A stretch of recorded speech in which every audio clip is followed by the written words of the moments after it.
자, 이번 시간은 페이지 137페이지의 법률행위의 취소입니다. 자, 취소라는 것은 이 시점에서 법률행위를 했어요. 법률행위를 했고 이것이 유효해요. 유효한데 만약에 취소를 하게 되면 소급해서 무효가 되는 게 취소거든요.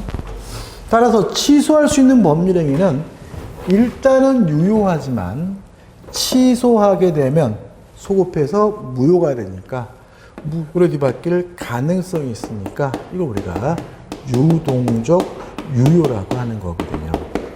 자, 오늘 우리가 착오에 의한 의사표시는 취소할 수 있죠. 라는 말은 일단은 유효한데 다만 취소하게 되면 소급해서 무효로 뒤바뀔 가능성이 있다. 이런 얘기고, 착오, 사기, 강박에 의한 의사표시, 사기, 강박에 의한 의사표시도 뭐 할 수 있죠? 취소할 수 있죠. 일단은 유효한데 소급해서 무효가 되는 걸, 취소하게 되면 소급해서 무효가 되는 걸 우리가 취소라고 하는 거죠. 그래서 취소할 수 있는 법률행위는 유효합니다. 다만 무효로 뒤바뀔 가능성이 있기 때문에 정확히 말하면 뭐죠? 유동적 유효인 거죠. 자, 구별 개념에서 철회가 나와요. 철회라는 것은 뭐냐면 이 앞에요. 철회라는 것은 효과가 발생하기 전에 효과 발생을 막는 것을 우리가 철회라고 합니다. 규제 한번 읽어볼까요? 자, 137페이지 하단의 1, 철회와의 구별 해가지고, 철회란 법률행위 효과가 발생하기 이전에 그 효과의 발생을 방지하는 행위입니다.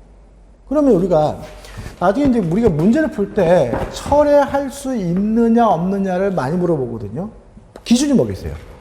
효과가 발생하기 전이면 철회할 수 있는 거고, 이미 효과가 발생했다면 일정한 요건을 갖추면 취소는 할 수 있을지언정 뭐는 못하는 거죠? 철회는 못하는 거죠. 자, 취소가 뭔가요? 효과가 발생한 것을 소급해서 무효화시키는 걸 우리가 취소. 효과가 발생하기 전에 효과 발생을 막는 것을 우리가 철회라고 합니다. 다만 문제가 되는 것은 하단의 2번 해제와의 구별인데, 해제도 유효한 것을 처음으로 돌아가서 무효화시킨다는 점에서 취소와 같아요.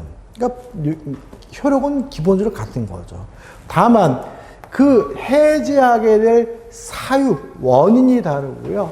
또 해제하게 되는 대상이 다르거든요. 그래서 대상과 사유가 다를 뿐 취소든 해제된 유효한 것 소급해서 무효화시킨다는 점에서는 공통점이 있고요.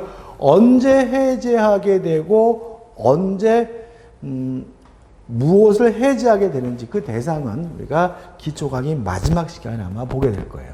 일단 여기까지만 할 겁니다. 자, 넘겨보시면 이제 취소권의 의미 성질이 나옵니다.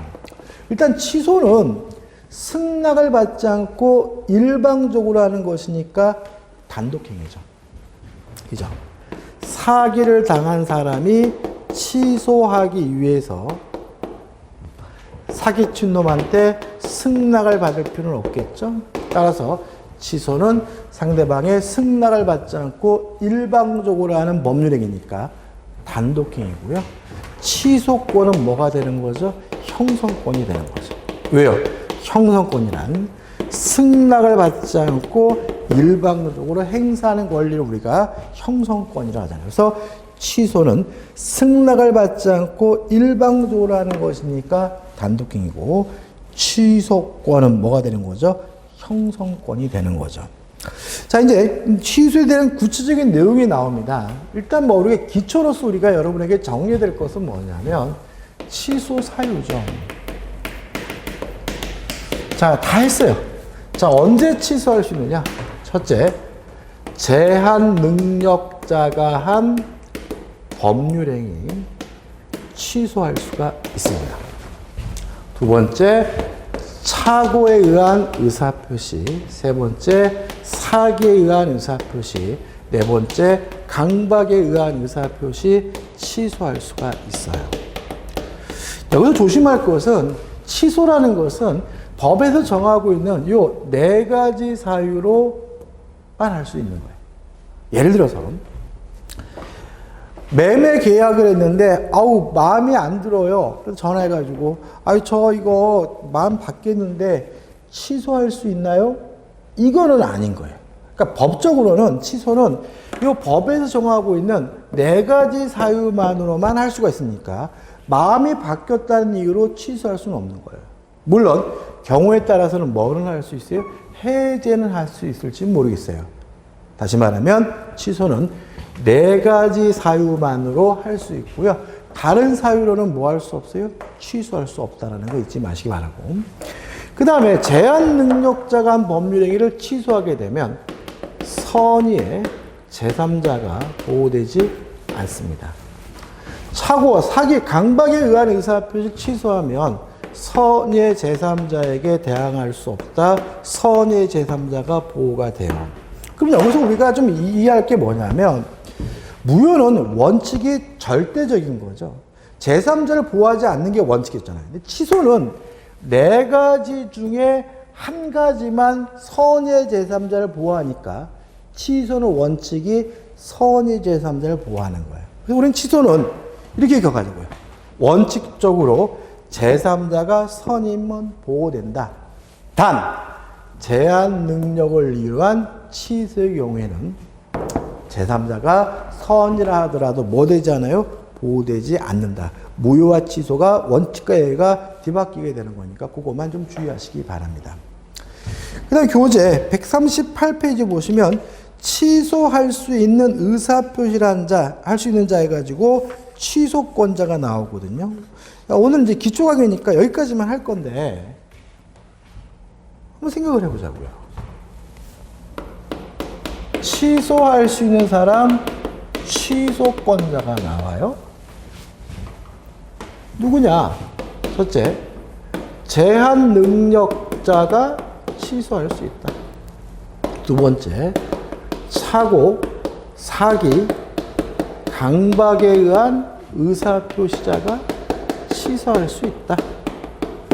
자, 이들만 취소할 수 있는 것이 아니라 이들의 대리인도 취소할 수 있고요. 이들의 승계인도 취소할 수가 있다. 이렇게 나오잖아요. 쭉 적었는데 이거 안 해도 외워져요, 나중에. 근데 문제는 뭐냐면 취소는 정해진 사람만이 할 수 있는 거다, 이거예요. 무슨 말이냐면 제가 전 시간에 무효에 대한 기초 강의를 해드리면서 무효를 주장할 수 있는 사람을 설명 안 드렸어요. 왜냐하면 무효는 아무나 주장할 수가 있는 거예요. 취소는 아무나 할 수 있는 것이 아니라 정해진 사람만이 할 수 있다는 거. 따라서 문제 지문에서 이러이러한 사람은 무효임을 주장하지 못한다 그러면 10초 8구 X예요. 왜요? 무효는 아무나 주장할 수 있는 거니까. 그렇지만 취소는 아무나 할 수 있는 것이 아니라 정해진 사람만이 취소할 수 있다. 기억해 두시고. 그 다음 4가지 종류가 있죠? 그러면 한 사람이 아니라는 얘기죠. 그 말은 취소할 수 있는 사람이 여러 사람일 수도 있다는 거죠. 그러니까 우리가 보통 책 하나 잘 안 나오는데 누가 취소할 수 있느냐, 취소권자를 찾으라는 문제를 틀리게 되는 가장 큰 이유는 한 사람만 찾으려고 하는 경우가 있어요. 4가지 종류의 사람이 있다는 말은 한 사람이 아니라 여러 사람일 수 있다는 거 잊지 마시기 바랍니다. 다시 말하면 무효는 아무나 주장할 수가 있습니다. 다만 취소는 정해져 있는 사람만이 할 수 있는데 4가지 종류의 사람이 있다는 말은 한 사람이 아니라 여러 사람일 수 있다는 거 잊지 마시기 바랍니다. 자, 기초로서 봐야 될 게 뭐냐면 144페이지의 취소권의 소멸이에요. 자, 하단에 보시면 146조 법조문이 나와요. 읽어볼게요. 취소권은 추인할 수 있는 날로부터 3년 내에 법률행위를 한 날로부터 10년 내에 행사하여야 한다죠. 자, 나중에 제가 또 숫자도 정리해 드릴 텐데 민법은 숫자보다 앞에 말이 더 중요해요. 그러니까 3년이란 말보다 앞에 말. 언제부터 3년이라고요? 추인할 수 있는 날로부터 3년. 10년이란 말보다 앞에 날. 언제부터 10년이라고요? 법률행위를 한 날로부터 10년인 거죠. 추인할 수 있는 날로부터 3년, 법률행위 한 날로부터 10년입니다. 물론 오늘 우리가 3년, 10년을 외우자고 말씀드리는 게 아니라 이렇게 취소권의 행사 기간이 제한이 있어요. 근데 문제는 오른쪽에 보시면 145페이지 3 기간의 성질에서 취소권은 형성권이므로 이 기간은 소멸시효 기간이 아니라 제척기간이라는 것이 통설이다. 따라서 제척기간이 도과하였는지 여부는 당사자의 주장에 관계없이 법원이 당연히 조사하여야 한다 해가지고 소멸시효라는 말이 나오고 제척기간이라는 말이 나오죠. 이 말이 기초로서는 대단히 중요합니다. 그래서 우리가 소멸시효는 시험 범위가 아니에요. 시험 범위가 아니지만 아니기 때문에 우리 교재에는 소멸시효에 대한 자세한 내용이 없지만 제가 지금 여러분께 설명드리는 내용은 기초로서 굉장히 중요하고요. 지금부터 설명드리는 소멸시효 이 내용은 나중에 수업할 때는 여러분들이 안다는 전제에 수업이 진행된다는 거 잊지 마시기 바랍니다. 자, 소멸시효가 뭐냐면 일정한 권리를 가지고 있고요. 그 권리 행사가 가능한데도 불구하고 일정 기간 행사하지 않으면 불행사하면 권리가 소멸되는 제도가 소멸시효입니다. 좀 길죠? 길게 말씀드린 이유는 제가 여러분에게 설명을 드리기 위해서 길게 말씀드린 거고요. 실제로 개념은 요겁니다. 행사하지 않고 방치하면 권리가 소멸되게 되는데 이러한 제도를 우리가 뭐라 그러냐면 소멸시효라고 합니다. 소멸시효가 뭐라고요? 권리를 행사하지 않고 방치하면 권리가 소멸하게 되는데 이거 우리가 소멸시효라고 해요. 여기다 좀 살 좀 붙여볼게요. 자, 일정한 권리, 소멸시효의 권리는 권리가 뭐냐? 채권과 용익물권입니다. 채권과 용익물권만 소멸시효의 권리입니다. 이런 거죠. 채권을 가지고 있고 채권 행사가 가능한데도 일정 기간 행사하지 않고 방치하면 채권이 소멸되게 되는데 이게 뭐죠? 소멸시효죠. 용익물권, 지상권, 지역권, 전세권. 지상권 예를 들까요? 자, 지상권을 가지고 있고 지상권 행사가 가능한데도 일정 기간 그 지상권 행사하지 않고 방치하면 지상권이 소멸되게 되는데 이거 우리가 소멸시효라고 하는 거죠. 따라서 적지는 않겠지만 채권과 용익물권만 소멸시효 걸려요. 따라서 점유권, 소유권, 담보물권은 소멸시효 걸리지 않습니다. 또 형성권도 뭐에 걸리지 않아요? 소멸시효 걸리지 않아요. 취소권은 뭐죠? 형성권이라고 했죠? 근데 뭐에 걸리지 않아요? 소멸시효 걸리지 않아요. 왜요? 채권과 용익물권만 소멸시효 걸리기 때문에요. 자, 일정 기간인데 원칙만 기억하자고요. 채권은 10년입니다. 원래 3년짜리도 있고 1년짜리도 있고 5년짜리도 있는데 그거는 우리 시험범위니까 구체적으로 들어가지 마시고 용익물권은 20년 일정 기간이. 그러면 이제 다시 합쳐볼까요? 채권을 가지고 있고 그 채권 행사가 가능한데도 10년 동안 행사하지 않으면 채권이 소멸하게 되는데 이게 뭐죠? 소멸시효인 거죠. 용익물권, 지상권을 가지고 있고 지상권 행사가 가능한데도 20년 동안 지상권 행사하지 않으면 지상권이 소멸하게 되는데 이게 뭐죠? 소멸시효가 되는 거죠.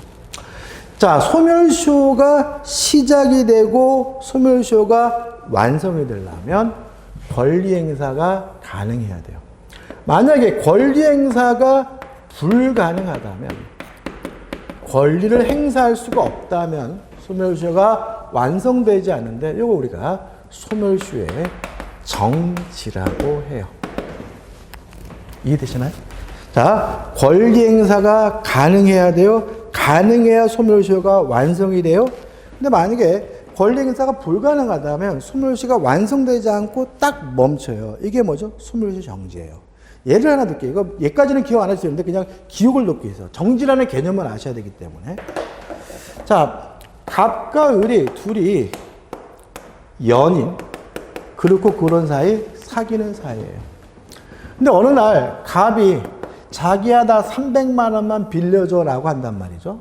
그래서 뭐 이런 그지 같은 놈이 다 있어 해서 기분 나빴지만 우리 자기가 빌려달라고 하니까 우리 갑에게 300만 원을 빌려줬어. 300만 원을 받을 뭐가 있는 거죠? 채권이 있는 거죠. 자, 그 후에 둘이 혼인했습니다. 혼인을 해가지고 30년 동안 살다가 드디어 30년 만에 이혼하게 됐어요.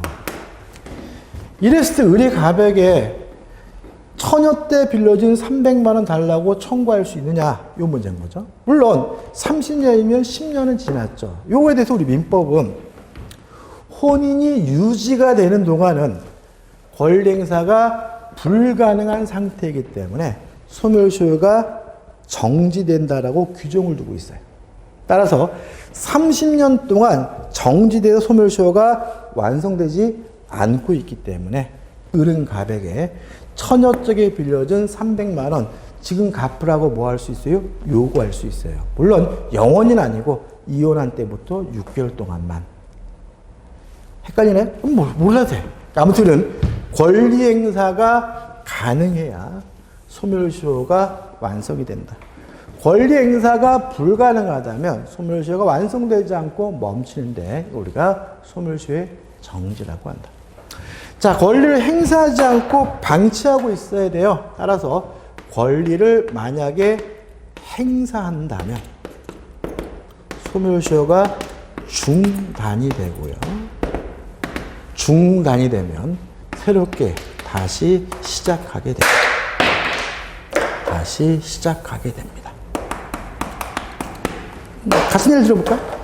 자, 을이 갑에게 둘이 연인 사이인데 300만 원을 빌려줬어요. 300만 원을 받을 뭐가 있어요? 채권이 있죠. 둘이 혼인 안 했어요. 그러면 소멸시효가 계속 가겠죠. 정지 안 되겠죠. 그러면 몇 년 지나면요? 10년 지나면 소멸시효가 완성이 되기 때문에 뭐가 되는 거죠? 을은 갑에게 300만 원을 받을 수가 없게 되는 거죠. 그래서 을이 갑에게 9년이 됐을 때 내 돈 내놔 하고 소송을 제기했다, 채권했다. 채권을 행사했다면 요 시점에 소멸시효가 뭐가 돼버려요?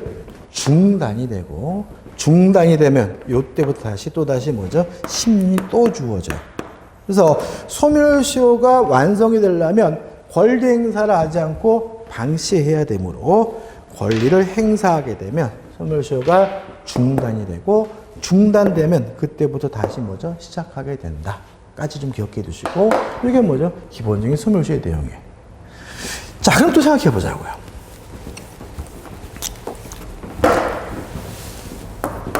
제척기간이라는 권리는 뭐냐? 기간은 뭐냐? 요거는 법에서 규정하고 있는 권리의 행사기간을 의미합니다.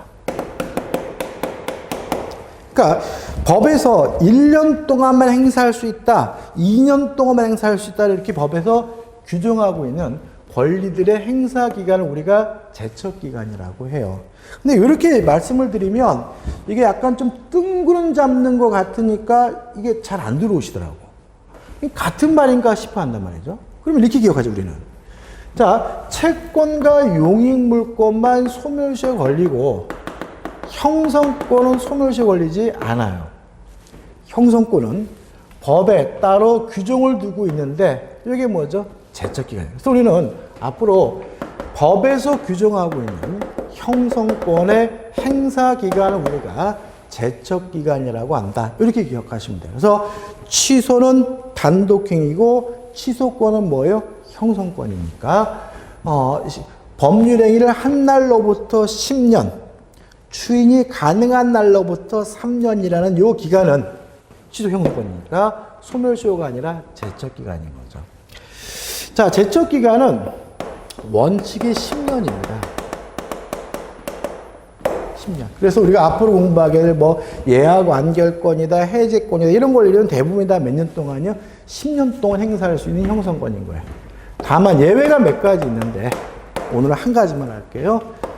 취소권이라는 형성권만은 법률행위를 한 날, 법률행위를 한 때부터는 10년,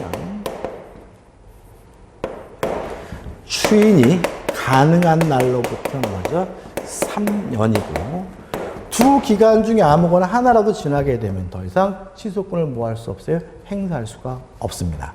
이게 제척기간의 개념인 거예요. 자, 여기서 좀 생각해 볼 게 있어요. 교재 나온 내용인데 소멸시효가 완성이 되면 채권과 용익물권은 소멸하게 됩니다. 소급표가 있습니다. 다시 말하면 권리 행사가 가능한 때로부터 기산점으로 소급해서 채권이 소멸하게 돼요. 이 말이 무슨 말이냐면 만약에 채권이 10년이 지났다는 이유로 소멸시효가 완성됐다는 이유로 소멸하게 되면 권리 행사 가능한 시점으로 소급하기 때문에 그 10년 동안의 이자도 지급할 필요가 없어요. 다시 말하면 소멸시효 완성 효과는 소급표가 있어요. 처음 들어가서 소멸되는 거예요. 이에 반해서 제척기간의 완성 효과는 소급표가 없습니다. 두 번째, 소멸시효가 완성됐음을 주장이 필요합니다. 다시 말하면 당사자의 주장이 있어야지만 법원이 고려해 주고요. 소멸시효가 완성됐는데도 불구하고 당사자가 주장하지 않는다면 법원은 고려해 주지 않습니다. 작년인가 재작년인가 뉴스에 나온 게 있었는데 이런 게 있더라고요. 부모님이 교통사고로 다 돌아가셨어요. 다 돌아가셨는데 그러면 아이들은 다 고아가 됐겠죠? 근데 문제는 그 부모님들이 가해자셨어요. 가해자신데 돌아가신 거예요. 그러니까 뭐 보상금 문제가 아니라 피해를 줬겠죠. 근데 이 아이들이 돌아가시고 나서 이제 고아가 돼서 수십 년이 지나서 10여 년이 지나가지고 성년자가 됐는데 보험회사에서 그때 네 부모가 한 그 가해행위에 대해서 손해배상해달라고 청구가 들어왔어요. 채권인 거죠. 그래서 이 그 성년이 된 그 자제분 중 한 분이 알아봤더니 소멸시효가 이미 완성이 됐으니까 갚을 필요 없다라고 재판에 안 나갔어요. 안 나갔더니 법원이 그 금액을 지급하라고 판결을 때렸다. 이게 언론에 보도된 적이 있었어요. 왜 그러냐면 소멸시효가 완성됐음은 주장이 필요합니다. 따라서 완성이 됐더라도 출석해서 소멸시효가 완성됐기 때문에 못 갚겠습니다라고 주장을 해야지만 법원이 그 효과를 인정해 주게 된다는 거 잊지 마시기 바라고요.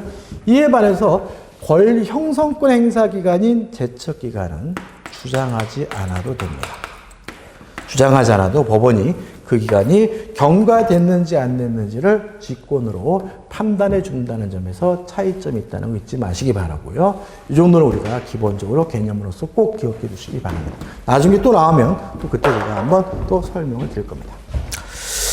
자, 이제 어디로 갈 거냐면 149페이지 가시면 법률행위의 부관이라는 게 나옵니다. 자, 오늘은 이제 우리가 기초 강의고 이제 오늘 강의로 인해 가지고 민법 총칙에 관한 기초 강의가 끝날 거고요. 그래서 이 법률행위의 부관 부분도 기초적인 부분 개념만 잡을 거고 다음 주는 이제 어디요? 물권법에 관한 기초로 들어갈 거고요. 물권법은 시험에 가장 많이 나오는 부분이고 기초가 잘 되어 있으면 암기하지 않아도 해결될 것들이 많기 때문에 다음 주 강의 여러분들 꼭 잊지 마시고 학습을 하셔야 됩니다. 자, 부관이란 말이 나오잖아요. 그러니까 부속 약관 부자고 관자고 따서 부관이에요. 무슨 말이냐면 법률 행위를 하면서 특별히 부속시키는 특약을 우리가 부관이라고 해요. 근데 이 부속 특약 부관이 총 세 가지가 있습니다. 조건이라는 것도 있고, 기한이라는 것도 있고, 부담이라는 것도 있어요. 세 가지인데 원래는. 부담은 부담부 증여. 증여라는 법률행위라면서 특별히 부담을 부소시켰다. 그래서 부담도 뭐예요? 부관인데 이거는 시험 범위가 아니기 때문에 우리는 공부를 안 해요. 우리는 부속약관, 부속특약 중에서 뭐만요? 조건과 기한만 공부할 거예요. 자, 개념을 잡읍시다. 자, 어떻게 따지냐면 미래에 장래 발생할 것인지 아닌지가 불확실하면 조건이라고 하고요. 장래 발생이 확실하면 이거 우리가 기한이라고 합니다. 예를 들어서 12월 31일까지 돈을 갚으라고 했다면 12월 31일은 반드시 도래하고 확실하니까 뭐인 거죠? 기한인 거죠. 그죠? 근데 이것만 기한이냐? 내가 죽으면 너에게 자동차를 주겠다라고 했어요. 저는 반드시 뒤지겠죠? 안 죽을 수가 없잖아요. 따라 이것은 뭐예요? 조건이 아니라 뭐인 거죠? 기한인 거죠. 다시 말하면 12월 31일이 기한인 이유는 날짜에서 기한인 것이 아니라 장래 발생이, 장래 도래가 확실하기 때문에 기한인 거죠. 요것만 구별할 수가 있으면 여러분들이 조건과 기한의 개념을 이해하게 된 건데, 예를 들어 가지고 비가 오면 우산을 주겠다. 내일 비가 오면 우산을 주겠다. 두 가지가 있어요. 위에 거는 기한이에요. 밑에 것은 뭐예요? 조건이에요. 동의하시나요, 여러분? 자, 비는 언젠가는 반드시 오겠죠. 한 달 후일지, 두 달 후일지, 1년 후일지는 모르겠지만 비는 반드시 올 것이기 때문에 비가 오면 우산을 주겠다는 것은 뭐예요? 기한인 거죠. 내일 비가 오면 우산을 주겠다는 것은 조건입니다. 왜요? 내일은 비가 올 수도 있고 안 올 수도 있고 불확실한 거니까요. 감 잡히시죠? 장래 발생이 불확실한 것은 조건, 장래 발생이 확실한 것은 뭐예요? 기한이에요. 자, 더 보면 이 불확실한 조건이 성취가 됨으로써 만약에 효과가 생긴다면 이거 우리가 정지 조건이라고 하고요. 불확실한 조건이 성취가 됨으로써 만약에 효과가 없어진다면 이거 우리가 해제 조건이라고 하는 거예요.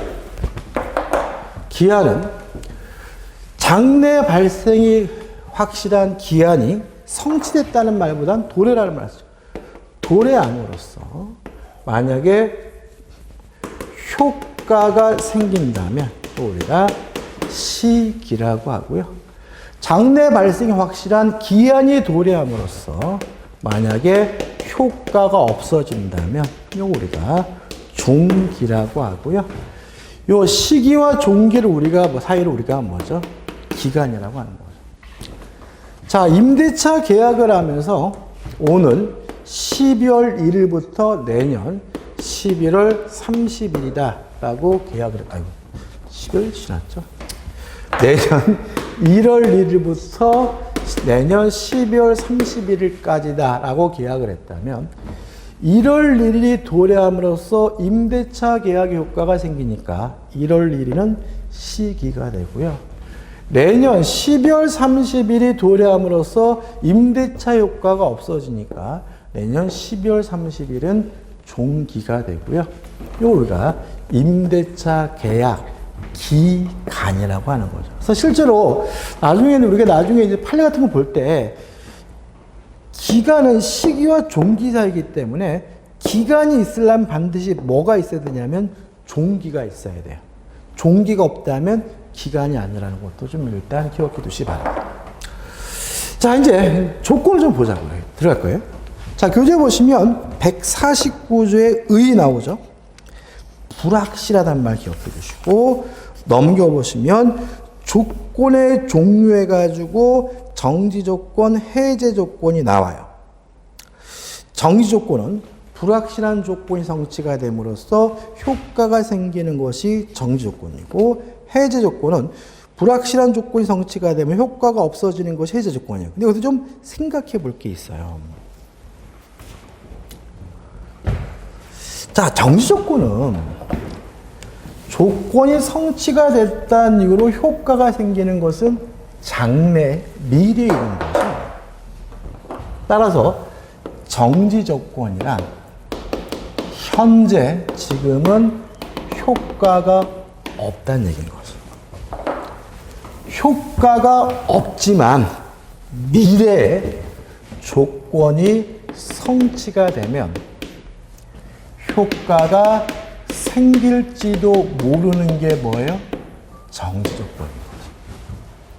반대 해제조건은 미래 조건이 성취가 되면 효과가 없어진다는 말은 현재 이미 뭐가 있다는 얘기예요? 효과가 있다는 얘기죠. 다만 불확실한 조건이 성취가 됨으로써 미래에 효과가 없어질지도 모르는 게 해제 조건인 거죠.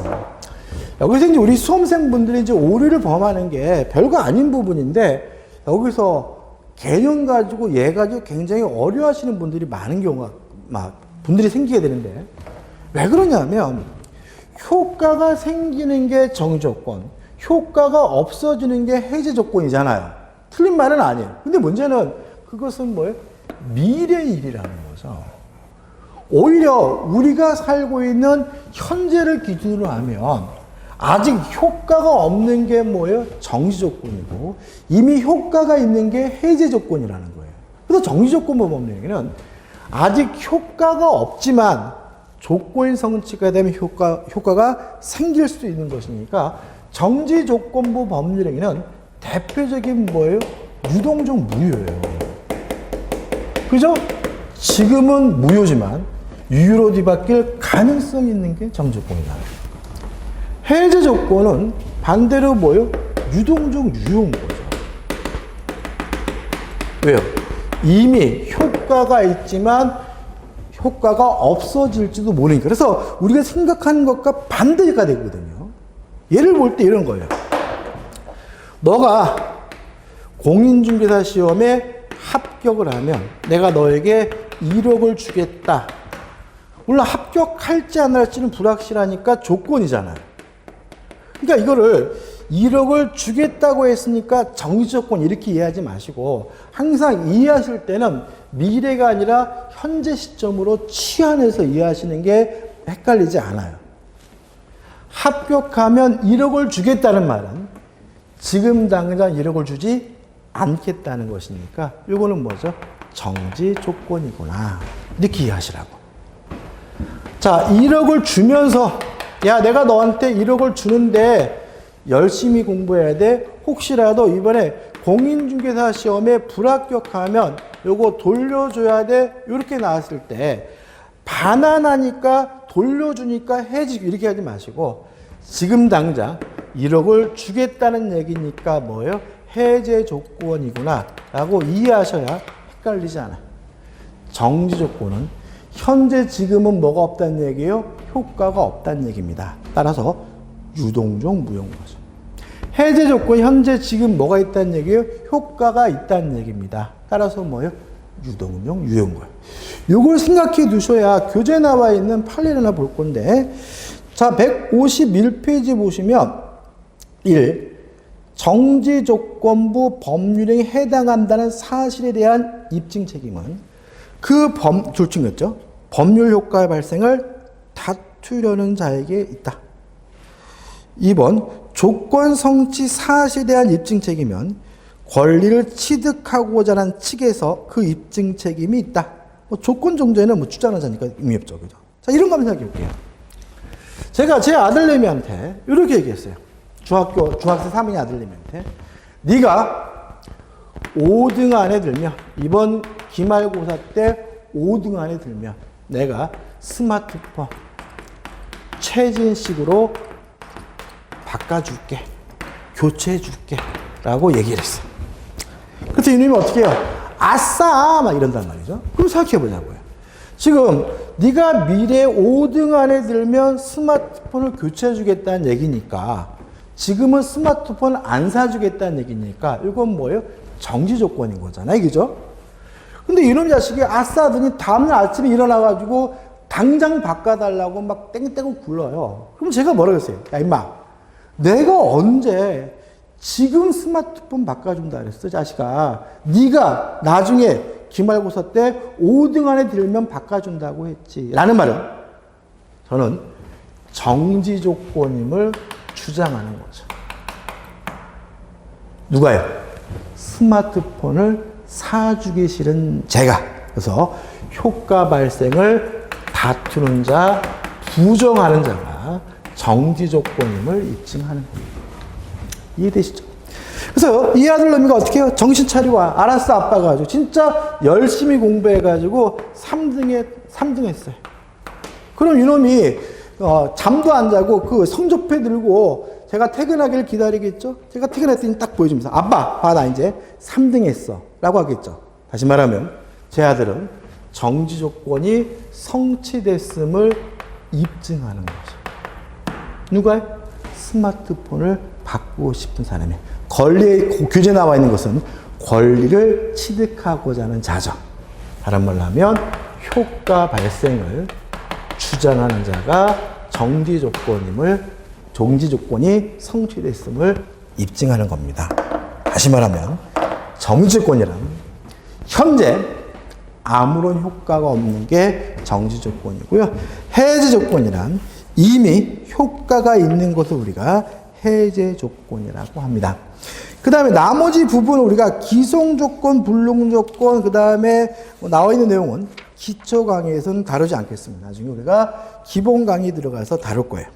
자, 157페이지 오시면 기한이 나오죠? 자, 기한이 뭐라고요? 장래 도래가, 장래 발생이 확실한 것을 기한이라고 하고, 기한이 도래함으로써 효과가 생기면 우리가 시기라고 하고, 기한이 도래함으로 효과가 없어지면 종기고, 시기와 종기 사이를 우리가 뭐라 그래요? 기간이라고 하는 거죠. 자, 개념을 이해하기 위해서 판례를 말씀드릴 건데 157페이지 맨 밑에 보시면 줄여져 있어요. 자, 한번 생각해 보죠. 자, 판례 사실관계 말씀드리면 이런 겁니다. 갑이라는 사람이 A라는 토지를 가지고 있었어요. 근데 을이라는 사람이 나타나가지고 요 토지에 대해서 매매 교습을 하게 되는 거죠.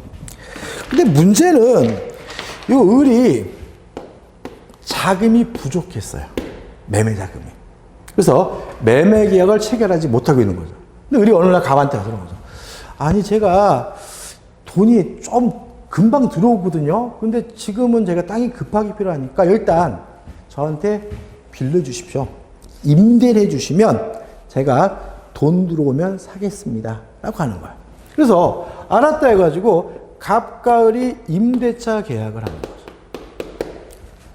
자, 임대차 계약을 하면서 갑이 물어봤어요. 아니, 근데 그 돈은 언제 들어옵니까? 물어보니까 을이 명목 잡고 한 2달 있으면 들어올 것 같은데 이러는 거예요. 그러니까 갑의 입장에서는 이 토지에 대한 임대차 계약을 하면서 1년이다, 2년이다라고 기간을 정하기 애매하잖아요. 2달 있으면 돈 들어오고 산다니까. 그래서 어떻게 했냐면 존속기간을 임차인에게 매도할 때까지 라고 해가지고 임대차 계약을 한 거예요.